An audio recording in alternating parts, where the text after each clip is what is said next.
Hello, it's Claire here. Just quickly before we start the show, I wanted to mention that I'm looking to connect with CIOs who are planning to hire information security leaders in 2020. If you're a Chief Information Officer or a Head of Technology who has information security in your remit, and you might have a technical team, but you need a strategic leader, please reach out to me at www.thesecurecio.com/2020, and I look forward to hearing from you. But now, let's go to the show. Welcome to The Secure CIO, the podcast for technology executives who are tasked with hiring and retaining great cybersecurity leaders. Join best-selling author Claire Pales together with industry thought leaders as they answer your questions about sourcing the right leaders, building cybersecurity teams, candidate selection, salaries, skills, and more. Hello, I'm Claire Pales and welcome to the Secure CIO podcast. Today's guest is Paul Chapman. Paul is the Global Chief Information Officer at Box, where he's responsible for leading the company's global information technology strategy, cyber risk and compliance practices, and customer advocacy. Paul's mandate includes the development and delivery of key technology initiatives to support the company's growing workforce and customer base, cyber risk programs for business, and product security operations, product security assurance, physical security, and compliance. Prior to Box, Paul was the CIO for HP Software for HP, where he led the IT organisation and supported the development and delivery of IT solutions. Paul also served as Vice President of Global Infrastructure and Cloud Operations and Vice President of Enterprise Applications at VMware. He holds a Bachelor in Computer Science from Filton Tech in the United Kingdom. Paul, it's great to have you on the podcast. It's great to be here. Thanks for the introduction. So tell me some key stats about Box. How long have you been there? What's the size of the business? What the business does? And what's the makeup of the tech team that you lead? Yeah, so I've been at Box now almost 5 years. It's absolutely flown by. Box is a born-in-the-cloud, grown-up digital company that focuses on cloud content management. Today, we have over 2,000 employees that are spread around the globe. We have revenue in excess of $600-700 million in ARR and 95,000 customers today and close to 70% of the Fortune 500. So, and some of those are in some of the most highly regulated, risk-averse organizations in the world in regulated industries such as Department of Justice, Morgan Stanley, AstraZeneca, and so on. And what sort of services or lines of business do you have under the technology group at the moment? Technology group primarily focuses on a number of different pillars, one being workplace productivity. How do we take the work out of work, building frictionless experiences that allow our employees to be their most productive? You know, as a born-in-the-cloud, grown-up digital company with a fairly heavily millennial workforce, we have a lot of digital natives today in our organization, and we focus on making sure that they can be as productive as possible by focusing on frictionless productivity experiences for them.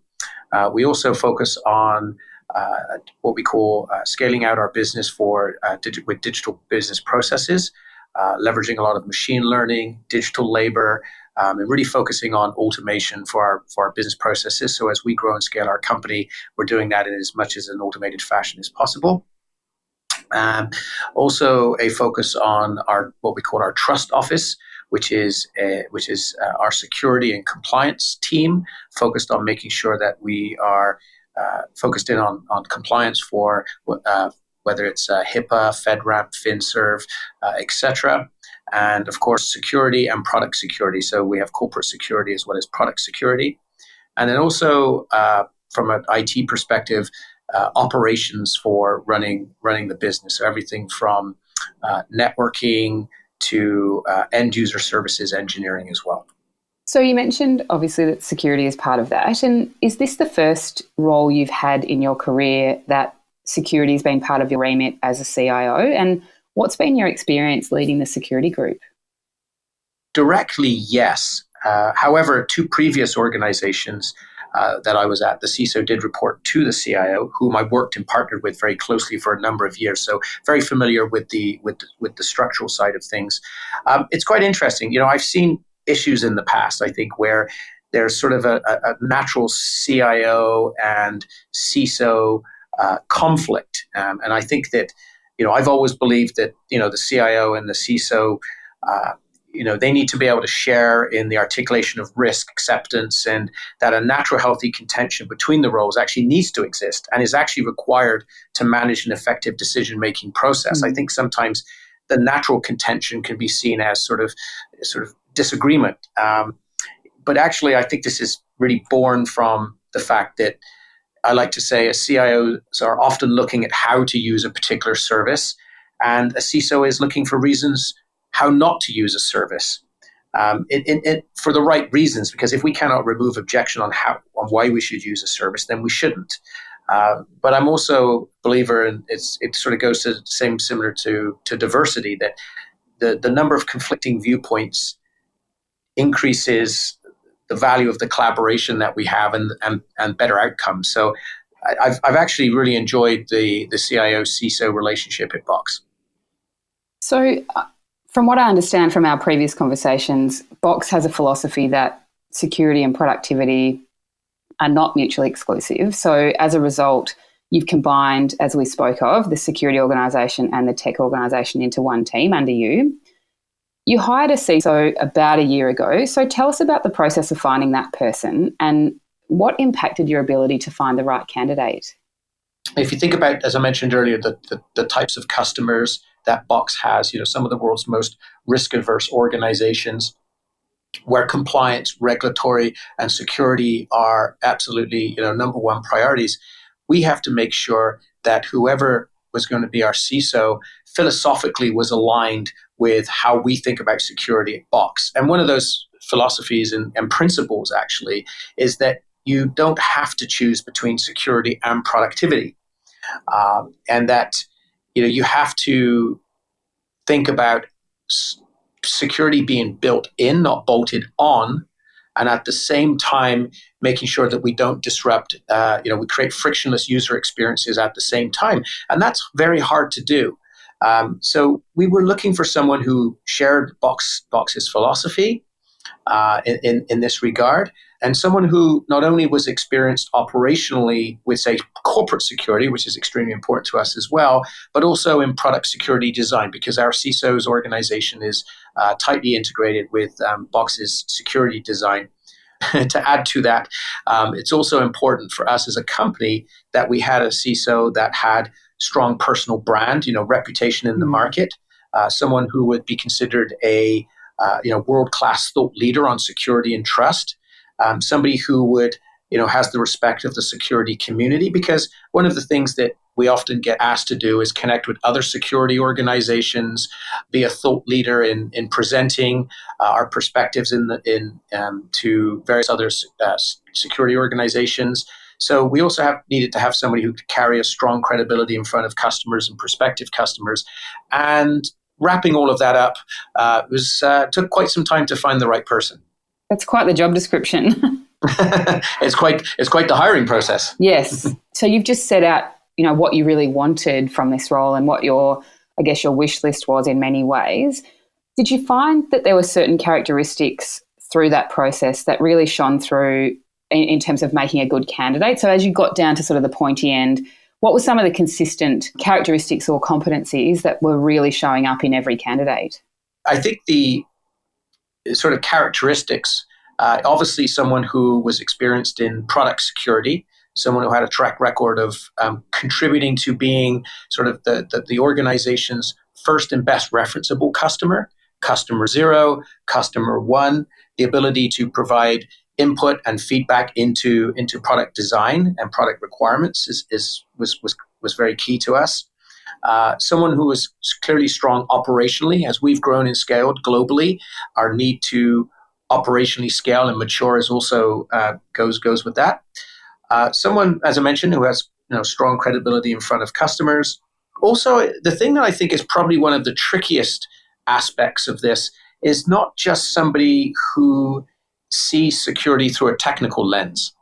I think sometimes a person can over-rotate and be more technical, and we need a CISO that can actually be out in front of customers, be with other executives, and actually leading from the front there. And generally, I find that a lot of people that gravitate towards security and security roles tend to be a little bit more on the introverted side, a little bit more inwardly facing. And we also needed somebody who could balance that with being externally facing as well. And that was probably the biggest challenge, finding someone who was strong on sort of both sides of that line. Of course, someone who could align on a common charter and have a strong, and someone I certainly could have a strong working chemistry with. As I mentioned earlier, I knew that we would be collaborating on conflicting viewpoints in order to reach mutual decisions. So I obviously looking for someone I felt that I could work with in that regard was important. So you managed to find that person, and then they've had to go about building a team. So what hiring principles did they then use?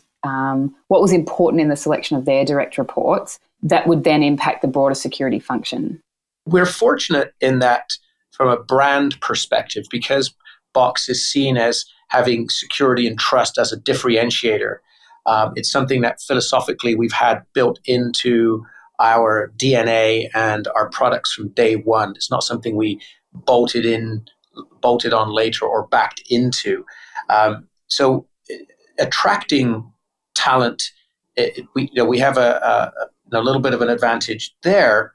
But for me, it's who you work with and whom you work for, very important. So we also look to bring in people that are well-connected thought leaders in their own right in the security space.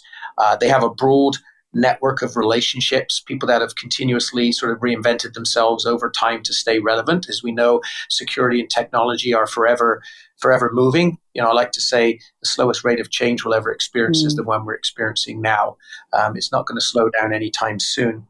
And then, of course, the cultural fit that I mentioned earlier, because it's extremely important to us to maintain our culture as we grow.